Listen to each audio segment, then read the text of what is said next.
امام ابو حنیفه رحمت الله تعالی علیه د کپړې کاروبار کو. یو کس یو کپړه ته واغسته، مثال به زه تاسو له درکم، مثلا په 100 روپۍ یې ته واغسته، 3 میاشتې پسې واپس راوړه.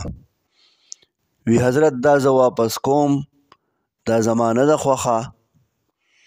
امام ابو حنیفه رحمت الله تعالی علیه ته کپړه واپس واغسته، سړي وی 100 روپۍ راکه، مال خپلې پیسې واپس راکه. امام ابو حنیفه رحمت الله تعالی علیه ورته فرمایي مازدیګر راشه، مازدیګر به درله خپلې پیسې درکړم. ګوره 3 میاشتې پس کپړې واپس اغوستل ناشنا خبره ده. مازدیګر چې راغی امام صاحب ورله 200 روپۍ ورکړې. وی حضرت غلط شوې، دا کپړه خو تا ماله په 100 روپۍ راکړې وه، لهذا ما ته خپلې 100 روپۍ واپس راکړه.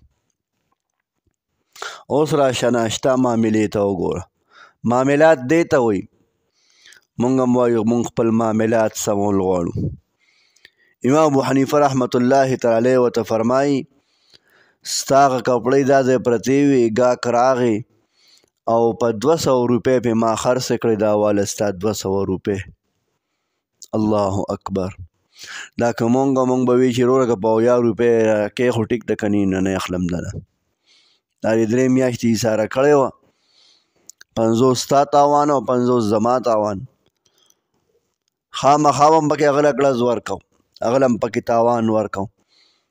امام ابو حنیفه رحمت الله تعالی علیه ورته 200 روپۍ حواله کړې وي، دا واخله، دا ستا کپړه په 200 روپۍ خرڅه شوه. دې ته ویل کېږي زما عزتمندو معاملات. کله چې معاملات داسې شي، کله چې زمونږ کاروبارونه دقه شان شي، اخلاص پکې وي، د بل سټ ماتول او د بل په سټ باندې خپه کېښودل، بل ته د نقصان رسولو سوچ ختم شي، بلکې بل ته د نقصان په ځای باندې د فایدې رسولو سوچ وي، زما عزتمندو بیا به نظام برابر وي.